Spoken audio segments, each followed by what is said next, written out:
آج کے اس نشست میں موضوع اور عنوان دیا گیا ہے وہ نہایت ہی اہم اور وقت کی ضرورت ہے۔ یہ عنوان بہت ہی سنجیدہ ہے اور بہت طویل ہے۔ اس کی وضاحت کسی ایک نشست میں پوری طور سے کر دی جائے یہ ممکن نہیں ہے۔ سود کی حقیقت پر آج کی اس نشست میں ہم کچھ بنیادی باتوں کا ذکر کریں گے انشاءاللہ۔ ابھی ہم نے سورہ بقرہ کی آیت نمبر 275 نمبر کی آیت تلاوت کی ہے۔ ترجمہ سماعت فرمائے۔ اللہ فرماتا ہے وہ لوگ جو سود کھاتے ہیں کھڑے نہیں ہو پائیں گے مگر اس حال میں کہ شیطان نے ان کو چھو کر خبتی بنا دیا ہو، سحر زدہ بنا دیا ہو۔ یہ اس لیے کہ انہوں نے کہا کہ بیع یعنی خرید و فروخت تو سود ہی کی طرح ہے۔ لفظ پہ غور کریں کہ ان لوگوں نے کیا کہا؟ بیع یعنی خرید و فروخت یہ کس کی طرح ہے؟ سود کی طرح ہے۔ یہ کہا، یہ نہیں کہہ رہے ہیں وہ کہ سود خرید و فروخت کی طرح ہے، بلکہ خرید و فروخت کو ہی کہہ رہے ہیں کہ یہ سود کی طرح ہے۔ یہ قابل غور بات ہے۔ سمجھ میں آ رہی بات؟ لا يقومون الا كما يقوم الذي يتخبطه الشيطان من المس ذلك بانهم قالوا انما البيع مثل الربا۔ کیا کہہ رہے ہیں؟ انما البيع مثل الربا۔ آگے اللہ فرماتا ہے وَأَحَلَّ اللَّهُ الْبَيْعَ وَحَرَّمَ الرِّبَا۔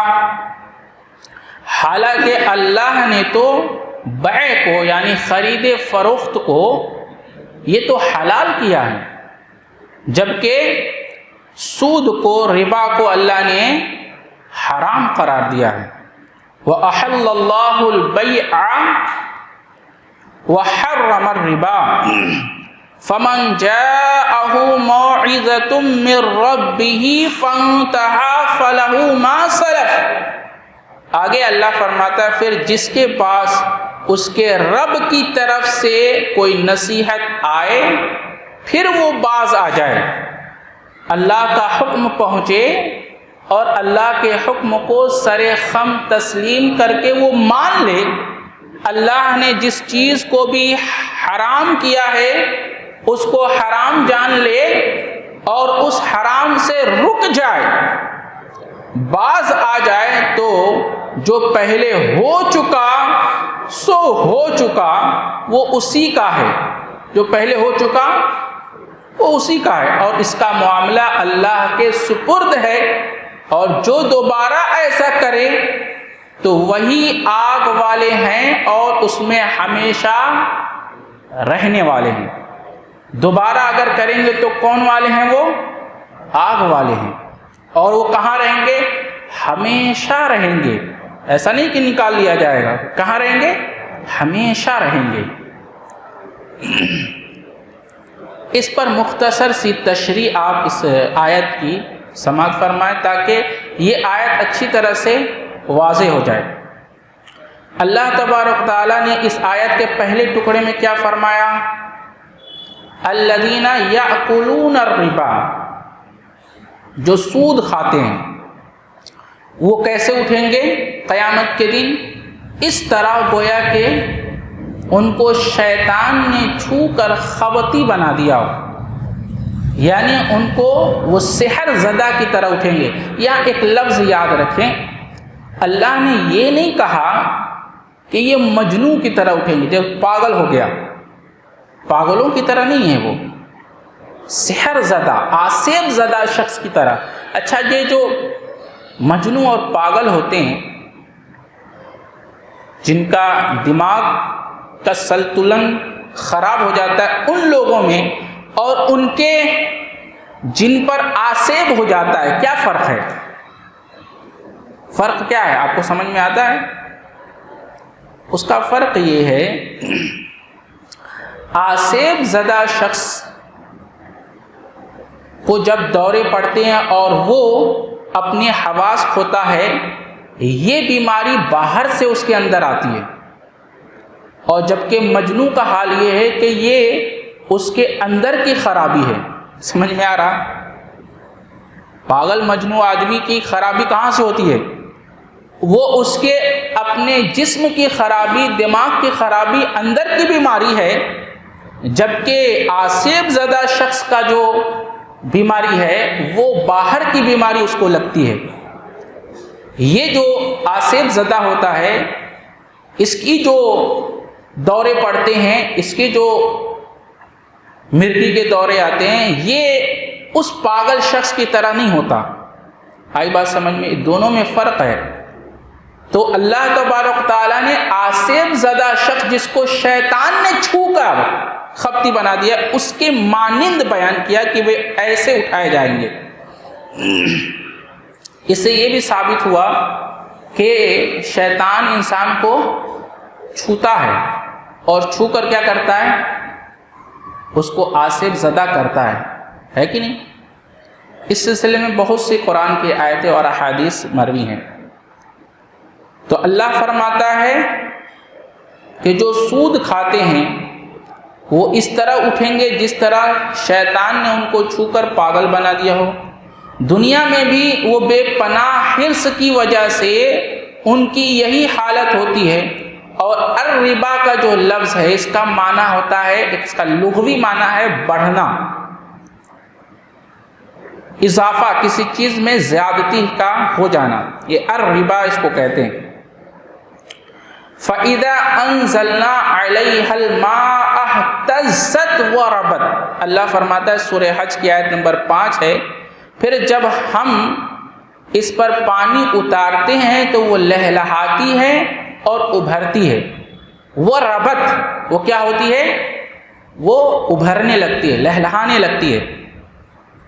اسی طرح پھر جب اللہ تبارک تعالیٰ نے اس کی تشریح کرتے ہوئے شریعت کی اصطلاح میں ربا جو ہے، سود جو ہے، وہ کس کو کہتے ہیں یہ سمجھ لیں۔ شریعت کی اصطلاح میں قرض دے کر اصل مال سے جو زیادہ لیا جاتا ہے اسے ربا کہا جاتا ہے، سود کہا جاتا ہے۔ سود کو عربی میں کیا کہتے ہیں؟ ربا کہتے ہیں۔ اور یہ شریعت کے اندر کس چیز کو کہا جاتا ہے؟ جس قرض پر وقت متعینہ کے ساتھ، ایک متعین مدت کے ساتھ متعین رقم واپس آپ لیں، جس قرض پر آپ متعین نفع حاصل کریں، ایسی چیز کو، ایسے مال کو ربا اور سود کہا جاتا ہے۔ سمجھ میں آ گیا؟ یعنی کسی قرض پر بغیر کسی مالی معاوضہ کے محض مہلت بڑھا دینے کی بنا پر زیادہ حاصل کیا جائے، وہ سود اور ربا کہلاتا ہے۔ سمجھ میں آ گئی بات؟ موجودہ بینکنگ کا جو نظام ہے وہ واضح سود پر مبنی ہے۔ سیونگ اکاؤنٹ اور پی ایل ایس تو واضح طور پر یہ سود ہیں۔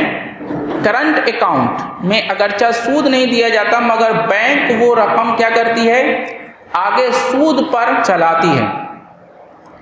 اس کے بعد اس لفظ میں ایک بات کہی جاتی ہے، ذَلِكَ بِأَنَّهُمْ قَالُوا إِنَّمَا الْبَيْعُ مِثْلُ الرِّبَا، یعنی ان کی یہ حالت اس لیے ہوگی کہ انہوں نے بیع یعنی خرید و فروخت کو بھی سود جیسا قرار دیا، اور سود کو اتنا حلال قرار دیا کہ بیع یعنی خرید و فروخت کی حلت کا سبب، یعنی اس کے حلال ہونے کا سبب بھی سود کے ساتھ مشابہت کو قرار دیا۔ یعنی یہ تو خرید و فروخت کی طرح ہی سود ہوتا ہے۔ تو بقول زمخشری کے انہوں نے کہا کہ بیع کو یعنی سود کو، خرید و فروخت کو سود کے مشابہ، سود کی حلت میں مبالغے کے لیے قرار دیا۔ ان ظالموں کے نزدیک بیع اور سود میں کوئی فرق نہیں، کیونکہ وہ دونوں میں نفع آتا ہے۔ آج کل جو کفار کی تہذیب سے جو لوگ متاثر ہیں، اور جو لوگ روشن خیال ہیں، تاریک دل طبقہ بھی سود کو ایک کاروبار سمجھتا ہے، حالانکہ دونوں میں واضح کئی فرق ہیں، جن میں سے بڑا اور بنیادی فرق یہ ہے کہ اللہ تعالیٰ نے بیع کو یعنی خرید و فروخت کو حلال کیا اور سود کو حرام قرار دیا ہے۔ دونوں برابر کیسے ہو گئے؟ اس کے علاوہ ایک فرق یہ ہے کہ تجارت میں نفع بھی ہوتا ہے اور نقصان بھی، جبکہ سودی قرض لینے والے کو نفع ہو یا نقصان، سود خور نے خواہ ایک شخص ہو یا بینک، ہر حال میں پوری رقم ماسود وصول کرنی ہے جو آئندہ بڑھتی ہی جاتی ہے۔ اس لیے سود ظلم اور مفت خوری کی بدترین شکل ہے۔ سود کیا ہے؟ یہ مفت خوری کی ایک بدترین شکل ہے جو ہمارے معاشرے میں آئی۔ آگے اللہ آیت کے اگلے ٹکڑے میں فرماتا یتخبطہ الشیطان من المس، اس کی تشریح ہم نے کر دی ہے کہ شیطان نے اس کو چھو کر گویا مجنوں بنا دیا ہو۔ فلہ السلف وامرہ الی اللہ، اللہ فرماتا ہے کہ سود کی جو حرمت کا حکم آنے کے بعد جو سود سے باز آ جائے، وہ پہلے جو سود لے چکا ہے اس کا مطالبہ اس سے نہیں کیا جائے گا۔ البتہ اس معاملے اس کا اللہ کے سپرد ہے، وہ اس کے آئندہ طرز عمل، ندامت، توبہ کو دیکھ کر فیصلہ فرمائے گا۔ یاد رہے کہ یہ اس وقت کی بات ہے جب سود کی حرمت یعنی سود کی جو حرمت ہے اس کی آیت کا حکم نازل نہیں ہوا تھا۔ اب تو سود کی حرمت کو جانتے ہوئے کوئی شخص ساری عمر سود کھا کر آخر میں چھوڑ دے تو وہ مال اس کا نہیں ہو جائے گا، بلکہ اسے حتی الامکان اس کے مالکوں کو لوٹانا ہوگا، اور جو نہ لوٹا سکے اس پر توبہ اور استغفار واجب ہوگا۔ آ رہی بات سمجھ میں؟ آگے اللہ فرماتا ہے وَمَنْ عَادَ فَأُولَٰئِكَ أَصْحَابُ النَّارِ، یہ سود خوروں کے لیے سخت وعید ہے۔ حضرت جابر رضی اللہ تعالیٰ عنہ سے روایت ہے، رسول اللہ صلی اللہ علیہ وسلم نے لعنت فرمائی کن پر؟ سود کھانے والے پر، سود دینے والے پر، سود لکھنے والے پر، اور سودی لین دین کے گواہوں پر۔ اور آپ صلی اللہ علیہ وسلم نے فرمایا وہ سب گناہوں میں برابر برابر کے شریک ہیں۔ اس حدیث کو امام مسلم نے ایسے ہی مسلم شریف میں ذکر فرمایا ہے، حدیث نمبر 1598 میں۔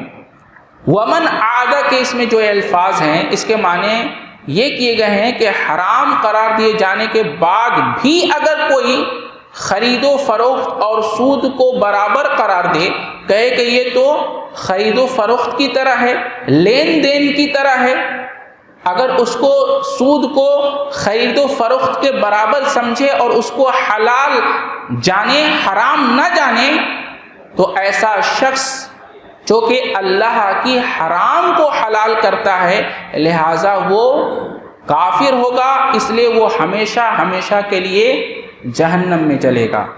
وَمَنْ عَادَ فَأُولَٰئِكَ أَصْحَابُ النَّارِ هُمْ فِيهَا خَالِدُونَ، تو ایسا شخص ہمیشہ ہمیشہ کے لیے جہنم میں جلے گا۔ صاف طور پہ یہاں پر اچھی طرح ہم سب کو سمجھنے کی ضرورت ہے۔ دوسری آیت اللہ کیا فرماتا ہے؟ سورہ بقرہ کی آیت نمبر 276 ہے، یمحق اللہ الربا ویربی الصدقات واللہ لا یحب کل کفار اثیم، اللہ سود کو مٹاتا ہے اور صدقات کو بڑھاتا ہے۔ اللہ کس کو مٹاتا ہے؟ سود کو مٹاتا ہے، اور کس کو بڑھاتا ہے؟ صدقات کو بڑھاتا ہے۔ اب یہاں کچھ سوال ہیں، اس کے جواب لے لیں۔ سوال کیا ہے؟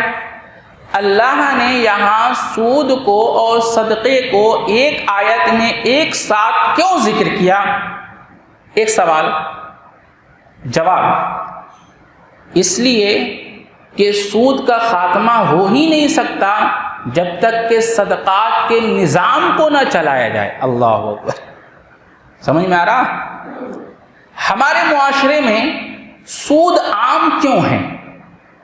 اس کی بنیادی وجہ کیا ہے؟ اب اللہ نے تو حرام کر دیا، تو کیا اللہ تبارک و تعالیٰ نے حرام کرنے کے بعد لوگوں کو کھلا چھوڑ دیا؟ بندشوں میں باندھ دیا؟ نہیں، اللہ نے اس کو حرام کرنے کے ساتھ ساتھ اس سے بہتر چیز ہمیں عطا کی ہے، بہتر نظام عطا کیا ہے، بہتر قانون عطا کیا ہے۔ اگر ہم اس قانون کو فالو کریں، اس نظام پر چلیں، تو ہمیں کبھی بھی سود کی طرف پلٹنے کی ضرورت بولیے نہیں ہوگی۔ اور وہ نظام کیا ہے؟ صدقات کو عام کیا جائے، صدقات کے نظام کو بحال کیا جائے اور اس کے لیے مضبوط نظام بنایا جائے۔ ایک شخص ہے، پریشان حال ہے، حالات انسان کے یکساں نہیں رہتے، آسانی بھی ہوتی ہے اور پریشانیاں بھی آتی ہیں، بعض دفعہ انسان مجبور ہو جاتا ہے۔ تو کیا ایسے حالات نے اسلام نے اس کو کوئی نظام، کوئی سہولت نہیں دی؟ ایسا نہیں ہے، بلکہ اللہ نے اس کو سہولت اور نظام دیا ہے، قانون دیا ہے، اور وہ قانون ہے کس چیز کا؟ صدقہ کا۔ تو صدقے کو جس معاشرے میں عام کر دیا جائے گا، اس معاشرے میں سود خور لوگ نہیں ہوں گے، یہ اچھے سے یاد رکھیں۔ تو ہمارے معاشرے میں سود کا پنپنا اس بات کا ثبوت ہے، اس بات کی دلیل ہے کہ ہم نے اپنے معاشرے میں صدقات کے نظام کو بحال نہیں کیا، یا کیا ہے تو اس کو مضبوط نہیں بنایا ہے، وہ بہت لاغر اور مجبور ہے، وہ لوگوں کے کما حق کہوں اس کو نفع نہیں پہنچا رہی۔ تو اللہ تبارک تعالیٰ سود کو مٹاتا ہے اور صدقات کو بڑھاتا ہے۔ اس کو ساتھ ساتھ اس لیے ذکر کیا کیونکہ صدقات کے نظام کے ساتھ ہی سود کو ختم کیا جا سکتا ہے، ایک وجہ۔ اب دوسرا سوال کیا ہے؟ دوسرا سوال یہ ہے کہ اللہ تبارک و تعالیٰ نے یہ کہا کہ صدقہ کو بڑھایا جاتا ہے اور سود کو گھٹایا جاتا ہے، اس کو برباد کیا جاتا ہے، ہلاک کیا جاتا ہے، یہ کیسے ممکن ہے؟ جبکہ ہم حقیقت میں کیا دیکھتے ہیں؟ یہ 100 روپے دینے والا 105 روپیہ لیتا ہے تو اس کا مال بڑھا کے گھٹا؟ ظاہراً تو یہ دکھتا ہے کہ اس کا مال بڑھ رہا ہے، لیکن اللہ کہتا ہے حقیقتاً اس کا مال گھٹ رہا ہے۔ کیسے؟ اس کی مفسرین نے طرح طرح کی تفاسیر اور تشریحیں بیان کی ہیں، ہم ان میں نہیں جاتے ہیں۔ یہاں پر ایک بنیادی بات ذکر کر دیں، وہ یہ ہے کہ اللہ تبارک و تعالیٰ نے یہاں پر سود کو اور صدقے کو ایک ساتھ ذکر کیا ہے، اور اس کے اندر جو فرق ہے اس کو بتانے کے لیے۔ اور سود اور صدقے کے اندر 3 فرق ہے، بنیادی طور پر کتنے فرق ہیں؟ سود اور صدقے میں 3 فرق ہیں۔ سود لینے والا آدمی بلا معاوضہ کے، بلا محنت کے، بغیر کسی محنت مشقت کیے وہ کیا کرتا ہے؟ آپ کا مال لے لیتا ہے، جبکہ صدقہ بلا معاوضہ مال دے دیا جاتا ہے۔ سمجھ میں آیا؟ سود میں بلا معاوضہ مال لے لیا جاتا ہے اور صدقے میں بلا معاوضہ مال دے دیا جاتا ہے۔ ایک فرق سود اور صدقے کے اندر تو یہ ہے۔ دوسرا فرق یہ ہے سود اور صدقے کا کہ سود کے اندر رضا مطلوب ہوتی ہے بندے کے نفس کی، اور صدقے میں رضا مطلوب ہوتی ہے اللہ تبارک و تعالیٰ کی۔ تو ہم صدقہ دیتے ہیں اللہ کو راضی کرنے کے لیے، جبکہ سود خور آدمی سود دیتا ہے خود کو راضی کرنے کے لیے، خود کو، نفس کو راضی کرنے کے لیے۔ یہ دوسرا فرق ہے۔ اور تیسرا فرق کیا ہے؟ تیسرا فرق یہ ہے کہ اللہ تبارک و تعالیٰ سود کو گھٹاتا ہے، سود کو ختم کرتا ہے، سود خور کو برباد کرتا ہے۔ سود کتنا ہی بڑھتا رہے، حقیقت میں اللہ تبارک و تعالیٰ اس کو عافیت اور سکون بولو نہیں دیتا۔ حقیقت کیا ہے؟ بہت زیادہ مال کا مل جانا، زمین جائیداد کا ہو جانا، کاروبار کا ہو جانا، خواہشوں کا پورا ہونا، یا پھر آپ کو آپ کی زندگی میں سکون و عافیت کا مل جانا؟ کیا ہے ضروری؟ کیا ہے بتائیے؟ جتنی چیزیں کی جاتی ہیں وہ اس لیے کہ سکون و عافیت مل جائے، جبکہ سکون و عافیت صدقے میں ہے، سود میں نہیں ہے۔ اس لیے اللہ نے یہاں یہ کہا کہ سود گھٹتا ہے، کیوں؟ کیونکہ اس کے اندر نہ عافیت و سکون ہے اور نہ ہی عزت ہے۔ اب بتائیے سود خور آدمی کو معاشرے میں کوئی عزت کی نگاہ سے دیکھتا ہے؟ نہیں دیکھتا، لیکن ایک صدقہ کرنے والے آدمی کو انسان عزت کی نگاہ سے دیکھتا ہے، اس کی دل سے قدر کرتا ہے۔ لیکن سود خور کا حال ایسا نہیں ہوتا، سامنے بھلے ہی جی حضوری کر لے لیکن حقیقتاً دل سے اس کی محبت نہیں ہوتی، وہ معاشرے میں معزز نہیں ہوتا۔ تو اللہ سود کو گھٹاتا ہے اور صدقے کو بڑھاتا ہے۔ تو یہ تین وجوہات تھی، تین فرق تھا صدقے اور سود میں، جو ہمیں اور آپ کو سمجھنا چاہیے تھا۔ آگے دیکھیے اللہ فرماتا ہے ان الذین آمنوا وعملوا الصالحات واقاموا الصلاة وآتوا الزکاة لهم اجرهم عند ربهم ولا خوف علیہم ولا هم یحزنون۔ بے شک جو ایمان لائے جو لوگ اور انہوں نے نیک اور عمل صالح کیا، نیک عمل کیا اور نماز قائم کی اور زکوٰۃ دی، ان کے لیے ان کا اجر ان کے رب کے پاس ہے، اور وہ ان پر نہ تو کوئی خوف ہوگا اور نہ ہی وہ غمگین ہوں گے۔ اس کے بعد اگلی آیت ہے وہ نہایت اہم ہے، بہت غور سے سنیے۔ اللہ فرماتا ہے یا ایھا الذین آمنوا اتقوا اللہ، اے ایمان والو اللہ کا تقوی اختیار کرو، اللہ سے ڈرو، وذروا ما بقی من الربا ان کنتم مؤمنین۔ اللہ فرماتا ہے اور سود میں سے جو باقی رہ گیا ہے اس کو چھوڑ دو اگر تم مومن ہو۔ سود میں سے جو باقی رہ گیا اس کو کیا کرو؟ چھوڑ دو اگر تم مومن ہو۔ اس آیت میں واضح حکم دیا گیا ہے کہ اگر تم مومن ہو تو تمہارا جو سود لوگوں کے ذمے ہے اس کو چھوڑ دو۔ معلوم ہوا کہ سود اور ایمان دونوں جمع نہیں ہو سکتے، اس لیے کہ اللہ نے اس آیت میں ایمان و تقوی اور سود کو ایک ساتھ ذکر کیا ہے۔ کوئی بھی ایمان والا اس وقت تک متقی نہیں بن سکتا جب تک کہ اللہ کے احکام کو فالو نہ کر لے اور اللہ کے حکم کی اطاعت نہ کر لے۔ اور یہاں غور کیجئے کہ اللہ نے ایمان اور ربا کو ساتھ میں ذکر کیا ہے، کیونکہ کوئی بھی ایمان والا ہو ہی نہیں سکتا جب تک کہ اللہ کی حرام کو نہ چھوڑ دے۔ اور اللہ نے کیا کیا؟ کہا کہ جو ہو گیا اس کو چھوڑ دو، اور جو سود باقی رہ گیا ہے ما بقی من الربا، باقی سود جو رہ گیا اس کو چھوڑ دو۔ معلوم ہوا کہ سود اور ایمان دونوں جمع نہیں ہو سکتے۔ اس آیت کے نازل ہونے کے بعد رسول اللہ صلی اللہ علیہ وسلم نے وہ تمام سود باطل قرار دے دیا جو قریش، بنو ثقیف اور دوسرے عرب قبائل میں سے بعض تاجروں کے اپنے قرض داروں کے ذمے باقی تھے۔ حجۃ الوداع کے موقع پر آپ صلی اللہ علیہ وسلم نے یہ اعلان فرمایا کہ اے جاہلیت کے سود ختم کر دیے گئے ہیں، اور سب سے پہلا سود جسے میں ختم کرتا ہوں وہ ہمارے سودوں میں سے ابن عباس بن عبد المطلب کا سود ہے، وہ پورے کا پورا چھوڑ دیا گیا ہے۔ اس حدیث کو امام مسلم نے ایسے ہی مسلم شریف حدیث نمبر 1218 پر ذکر کیا ہے۔ کیا معلوم ہوا؟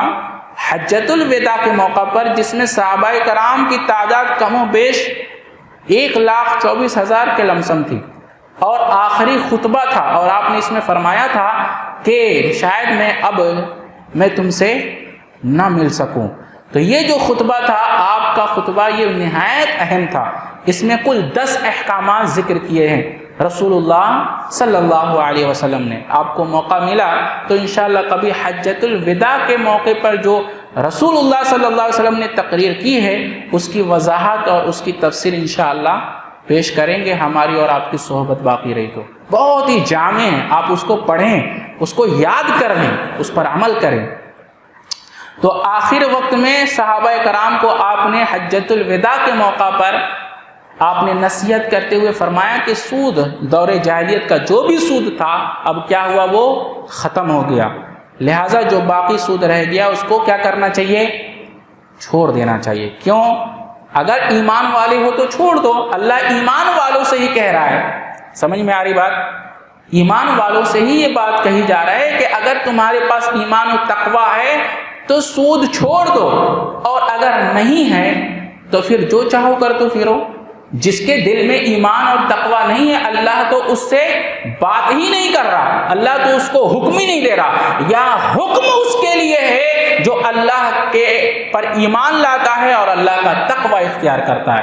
یہاں ایمان والوں سے اور متقیوں سے اللہ حکم دے رہا ہے اور ان کو فرما رہا ہے۔ جن کے دل میں تقوی اور ایمان نہیں ہے اللہ تو ان کو حکم دے ہی نہیں رہا۔ اس کے بعد ایک بہت اہم بات کہی جا رہی ہے، فَإِن لَّمْ تَفْعَلُوا فَأْذَنُوا بِحَرْبٍ مِّنَ اللَّهِ وَرَسُولِهِ وَإِن تُبْتُمْ فَلَكُمْ رُءُوسُ أَمْوَالِكُمْ لَا تَظْلِمُونَ وَلَا تُظْلَمُونَ۔ پھر اگر تم نے یہ نہ کیا تو اللہ اس کے رسول کی طرف سے بڑی جنگ کے اعلان سے آگاہ ہو جاؤ۔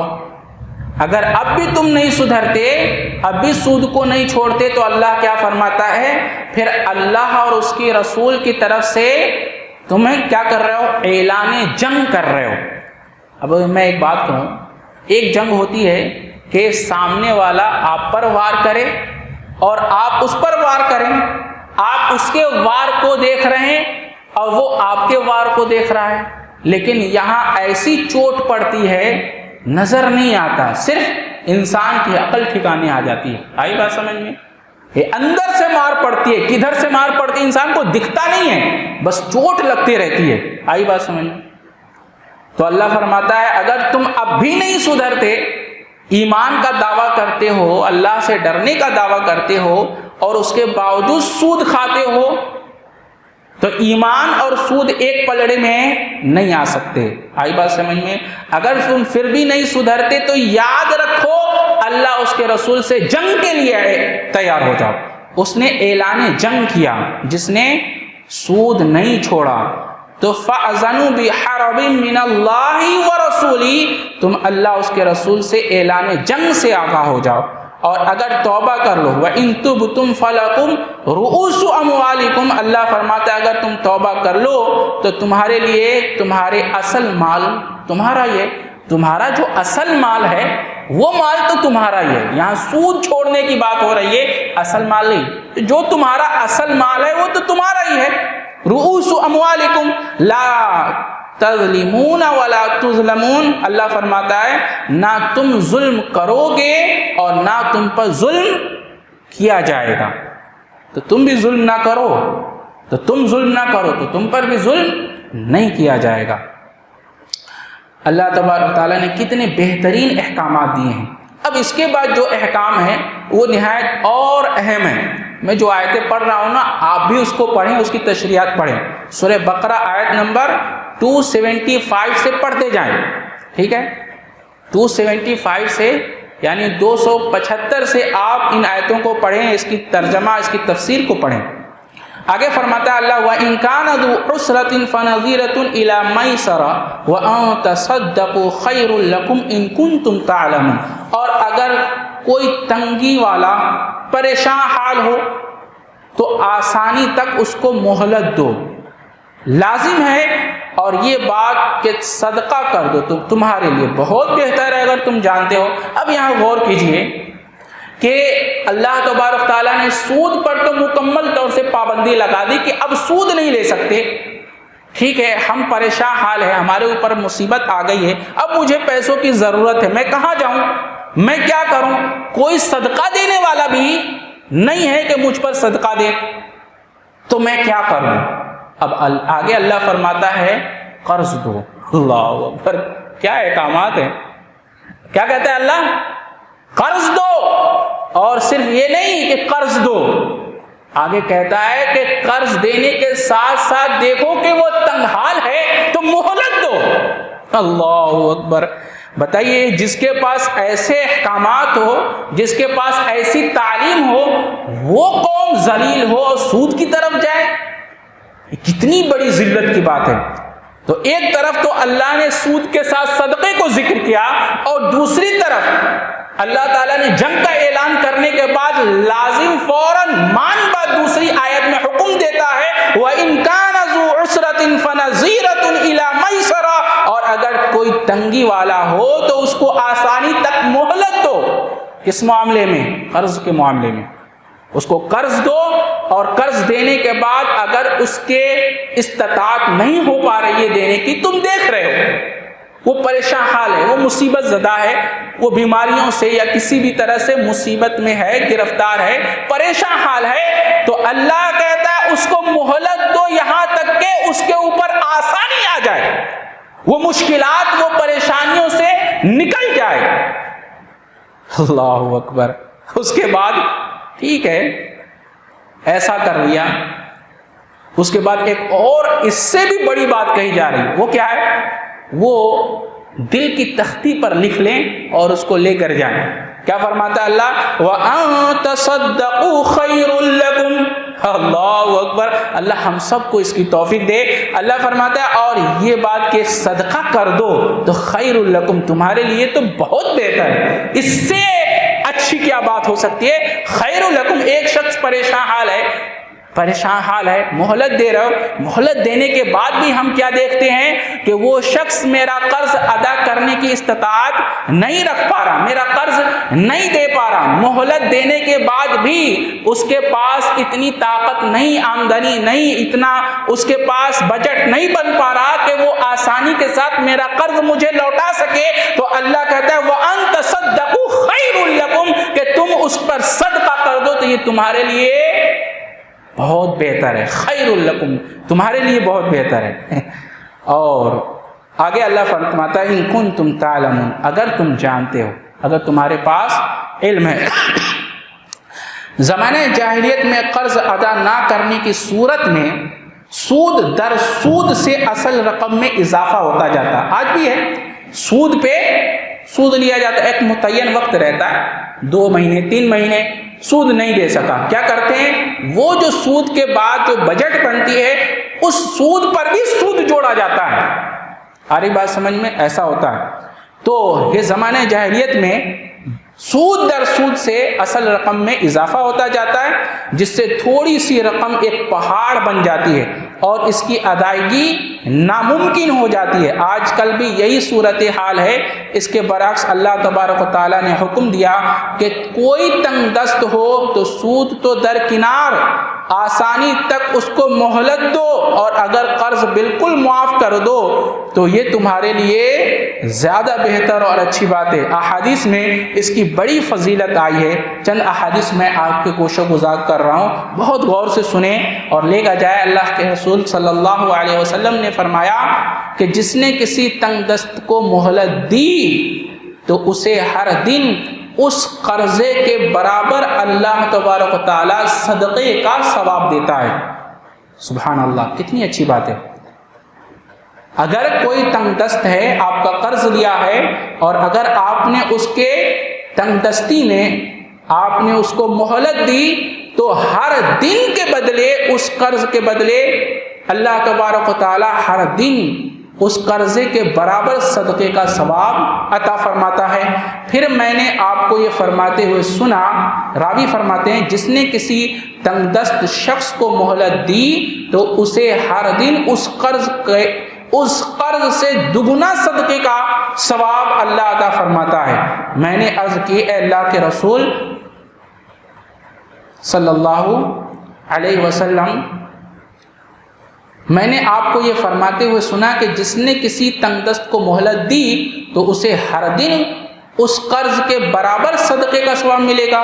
اور پھر میں نے آپ ہی کو فرماتے ہوئے سنا کہ جس شخص نے کسی تنگ دست کو مہلت دی تو اسے ہر دن اس قرض سے دگنا صدقے کے برابر ثواب ملے گا۔ تو یہ تو 2 باتیں ہو گئی۔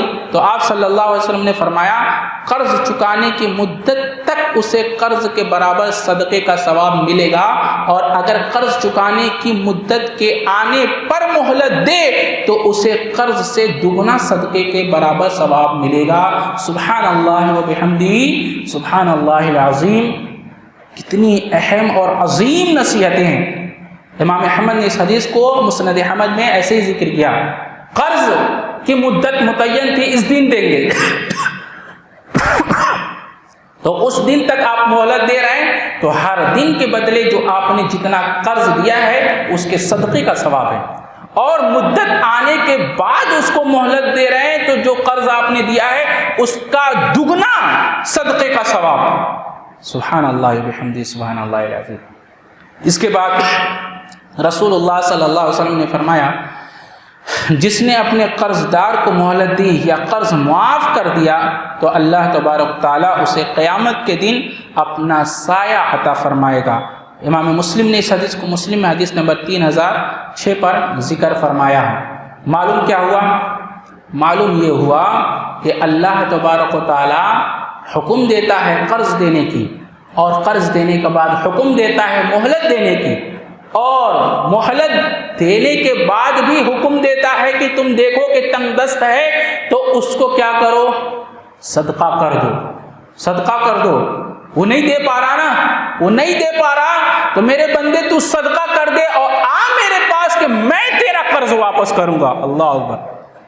اب اللہ تبارک تعالیٰ جب آپ کا قرض آپ کو دے گا تو اللہ تو اپنی شان کے مطابق دے گا، جیسی حسن اخلاق اور جتنا اچھی نیت کے ساتھ آپ نے دیا ہوگا اللہ تبارک تعالیٰ اس حساب سے اس قرض کا بدلہ عطا فرمائے گا۔ یہ سارے کی ساری چیزیں، یہ سارے کے سارے احکامات کو رونق ڈالتا ہے سود کی نظام۔ یہ ساری چیزیں سود اس نظام کو، اس بہترین احکامات کو، بہترین نصیحتوں کو کیا کرتا ہے؟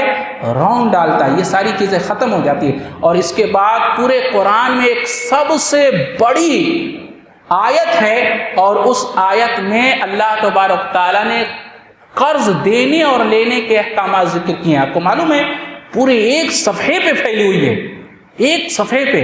قرض دو تو گواہ بنا لو، اس کو لکھ لیا کرو، مدت متعین کر لیا کرو۔ اللہ اکبر۔ اور دو مرد کو گواہ بناؤ، اگر دو مرد نہ ملے تو ایک مرد اور دو عورتوں کو گواہ بناؤ کہ ایک بھول جائے تو دوسرا یاد دلا دے۔ آئی بات سمجھ میں؟ تو اس کے بعد ایک صفحے پر قرض لین دین کے، قرض کو لینے دینے کے اللہ تبارک تعالیٰ نے احکامات بیان کیے ہیں۔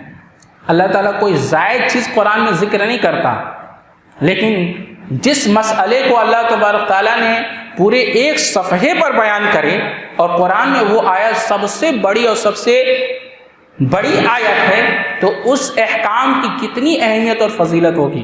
تو قرض کا لین دین جس معاشرے میں عام ہو جائے، اور صدقات کا لین دین جس معاشرے میں عام ہو جائے، اس معاشرے سے سود کیا ہوگا؟ ختم ہو جائے گا۔ سود کو ختم کرنے کے لیے بہترین نظام اللہ نے دیا ہے۔ اللہ کے رسول صلی اللہ علیہ وسلم بتایا، ہم نے اس نظام قانون کو چھوڑ دیا، نتیجہ حلال کو چھوڑا تو حرام میں پھنس گئے۔ حرام میں کیسے پھنسے؟ حلال کو چھوڑنے کی وجہ سے۔ اب اس کے بعد سود کی کچھ شکلیں ہمارے معاشرے میں ہیں، ہم وہ آپ کے سامنے واضح کرتے ہیں۔ سود کی ایک شکل ہے قسطوں پر لین دین، خرید و فروخت، قسط پر، قسطوں پہ چیزیں لی جاتی ہیں۔ عام طور سے لوگ سمجھتے ہیں کہ قسطوں پر لین دین یہ آج کا لین دین اور آج کی خرید و فروخت ہے۔ ایسا نہیں ہے۔ یہ لین دین قسطوں پر آج سے نہیں ہے، یہ محمد رسول اللہ صلی اللہ علیہ وسلم کے دور میں بھی رائج تھا۔ حدیث سماعت فرمائے، حضرت عمرو بن شریک کہتے ہیں کہ میں نے سعد بن ابی وقاص رضی اللہ تعالی عنہ کے پاس کھڑا تھا، اتنے میں مسور بن مخرمہ آئے اور انہوں نے اپنا ہاتھ میرے کندھے پر رکھا۔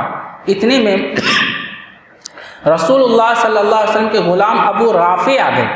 انہوں نے کہا، اے سعد، آپ کے محلے میں میرے موجود دو گھر ہیں، وہ آپ خرید لیں۔ تو سعد رضی اللہ تعالیٰ عنہ وہ کہتے ہیں کہ اللہ کی قسم میں نے خریدتا۔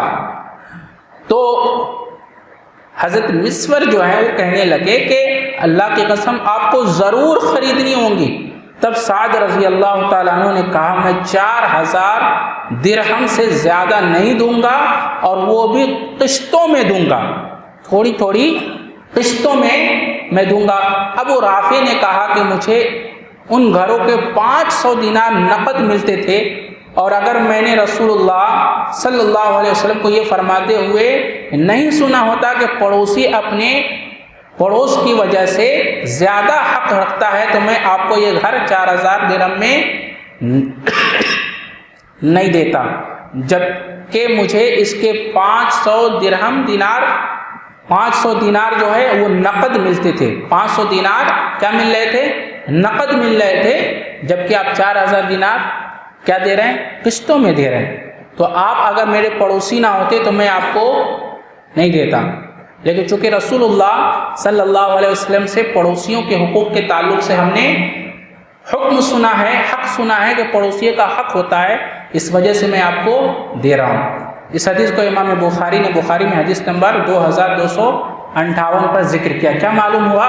یہ قسطوں کی لین دین یہ رسول اللہ صلی اللہ علیہ وسلم کے زمانے سے رائج تھا۔ حضرت عروہ فرماتے ہیں کہ سیدہ عائشہ صدیقہ رضی اللہ تعالیٰ عنہ فرماتی ہیں حضرت بریرہ رضی اللہ تعالیٰ عنہ ان کے پاس اپنی مکاتبت میں مدد کے سلسلے میں حاضر ہوں۔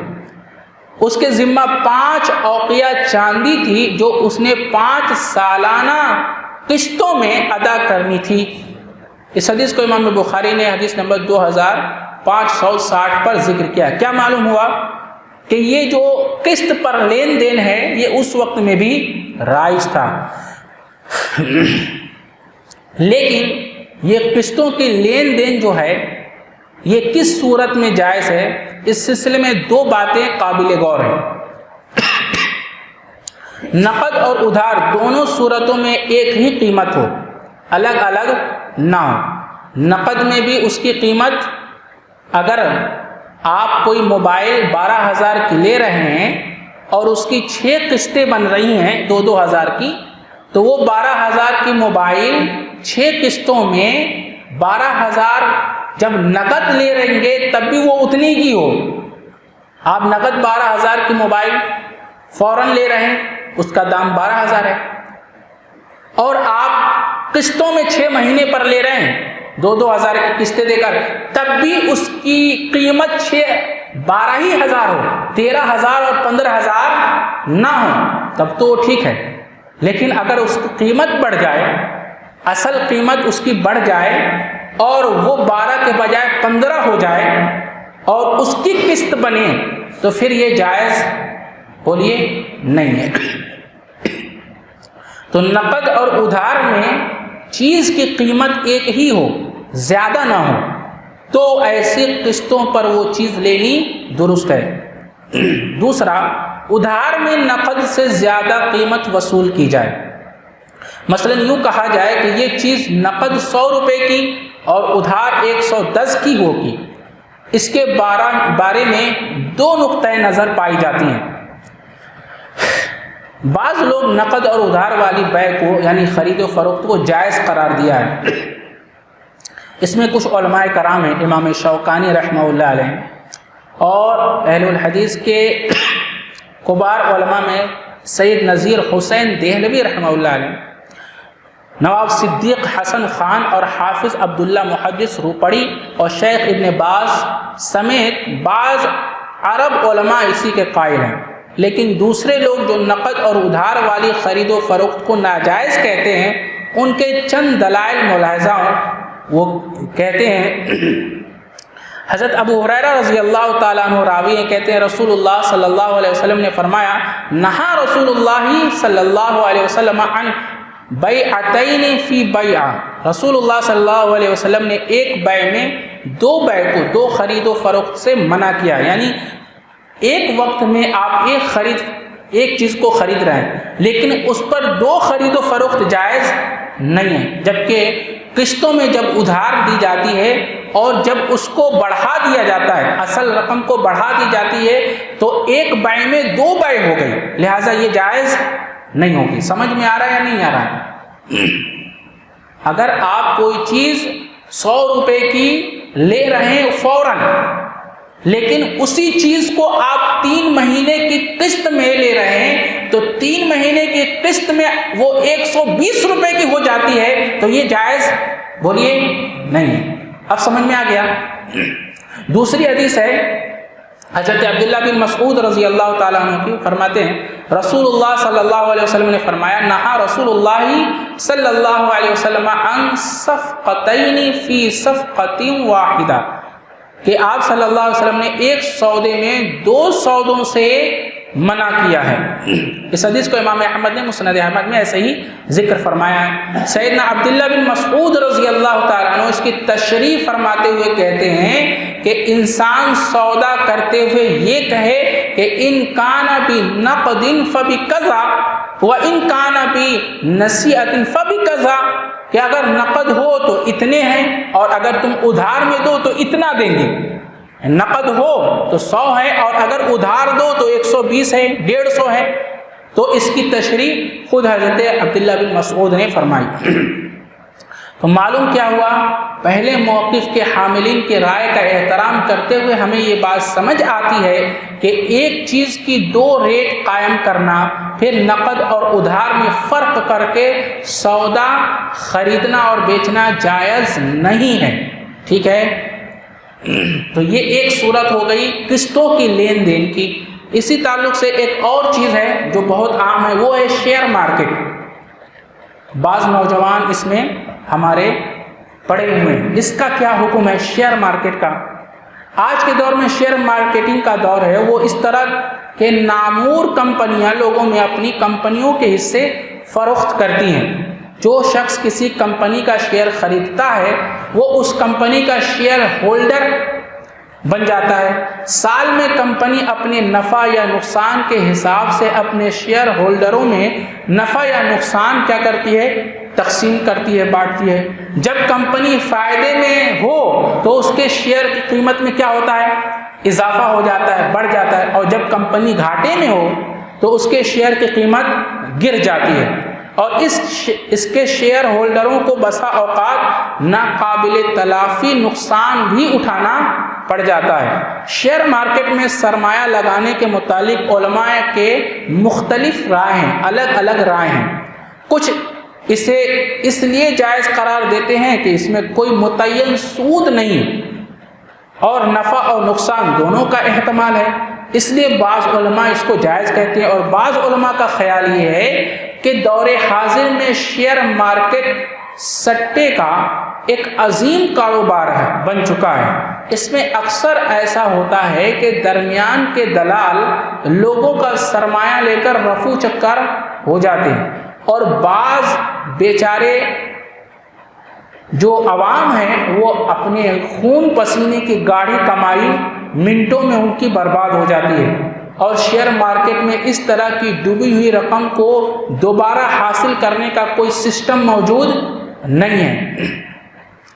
دوسرا یہ کہ اکثر کمپنیاں کیا کاروبار کرتی ہیں اس کی بھی شیئرز ہولڈروں کو اس کی خبر نہیں ہوتی، وہ حلال کر رہی ہیں یا حرام کر رہی ہیں۔ کئی کمپنیاں حرام اشیاء کی تجارت کا بھی کاروبار کرتی ہیں اور اس سے حاصل ہونے والے فائدے کو اپنے حصے داروں میں تقسیم کرتی ہیں، بانٹتی ہیں، جبکہ اسلام میں ایسی مجہول بیع جس کا پتہ نہ ہو کہ کون سا کاروبار کیا جا رہا ہے، مجہول بیع خرید و فروخت کی اجازت اسلام نے نہیں دی ہے۔ تیسرا سبب یہ ہے کہ کئی کمپنیاں اپنے شیئرز ہولڈرز کو کمپنی کے نفع اور نقصان کے بارے میں دھوکے میں رکھتی ہیں۔ جس وقت کمپنی کا جنازہ اٹھ رہا ہوتا ہے اس وقت اس کے حصے داروں کو پتہ چلتا ہے کہ ہماری زندگی بھر کی کمائی شیئر ہولڈر جو اس میں دلال ہوتے ہیں وہ کہتے ہیں کہ ابھی تو کمپنی بہت فائدے میں چل رہی ہے، جبکہ حال کیا ہوتا ہے؟ حال یہ ہوتا ہے کہ اس کا جنازہ اٹھ رہا ہوتا ہے، وہ گھاٹے میں چل رہی ہوتی ہے، اور جب پورا کا پورا اس کا جنازہ اٹھ جاتا ہے، کمپنی ختم ہو جاتی ہے، بعد میں شیئر ہولڈروں کو پتہ چلتا ہے کہ وہ تو کمپنی ڈوب گئی، وہ تو اتنے نقصان میں ہو گئی۔ پھر ان میں سے بعض صدمے سے اسپتال پہنچتے ہیں اور بعض قبرستان بھی پہنچ جاتے ہیں۔ ان تمام اندیشوں کے باوجود کچھ علماء نے کچھ شرطوں کے ساتھ کمپنیوں کے شیئر خریدنے کی اجازت دی ہے. کچھ شرطیں انہوں نے لاگو کی ہیں. کہا کہ اگر یہ شرطیں تمہارے شیئر مارکیٹ میں پائی جائیں تو تم کیا کر سکتے ہو؟ اپنا پیسہ لگا سکتے ہو. وہ شرطیں کیا ہیں وہ بہت غور سے سنیے. نمبر 1، کمپنی حلال اشیاء کا کاروبار کرتی ہو، حلال چیزوں کی خرید و فروخت کرتی ہو، حلال چیزیں خریدتی اور بیچتی ہو. نمبر 2، سود سے اس کا کوئی تعلق نہ ہو. اور نمبر 3، سودی بینکوں کے شیئرز کی خریداری سے اس کا کوئی تعلق نہ ہو. اگر یہ تینوں چیزیں اس کمپنی کے اندر موجود ہیں تو پھر بعض علماء اس میں اجازت کے قائل ہیں، وہ اجازت دیتے ہیں. لیکن اہم بات یہ ہے کہ یہ تین چیزیں کسی کمپنی میں مل پانا مشکل ہی نہیں، ناممکن ہے. پہلی چیز، کمپنی حلال اشیاء کا کاروبار کرتی ہے، یہ تو بہت حد تک ممکن ہو سکتا ہے. لیکن بعد کی جو 2 شرطیں ہیں کہ سود سے اس کا تعلق نہ ہو اور سودی بینکوں سے کے شیئرز کی خریداری اس سے اس کا تعلق نہ ہو، تو یہ 2 چیزیں جو ہے یہ بہت ہی ناممکن سی چیز ہے، ایسا نہیں ہو پاتا. تو لہٰذا یہ 3 شرطیں پائی جانا ممکن نہیں ہے. تو شیئر مارکیٹنگ کا بھی جو کاروبار شبہے سے پاک، کم سے کم یہ کہیں گے کہ شبہے سے پاک نہیں ہے. وہاں شک و شبہ ہے، وہاں حرام کی آمیزش ہو سکتی ہے، لہذا اس سے بچ جانا تقویٰ ہے. یہ مختصر سی تشریح تھی سود کی حقیقت پر. اللہ سے دعا ہے یا رب العالمین ہم سب کو اچھی سمجھ اور اچھے عمل کی توفیق عطا فرما.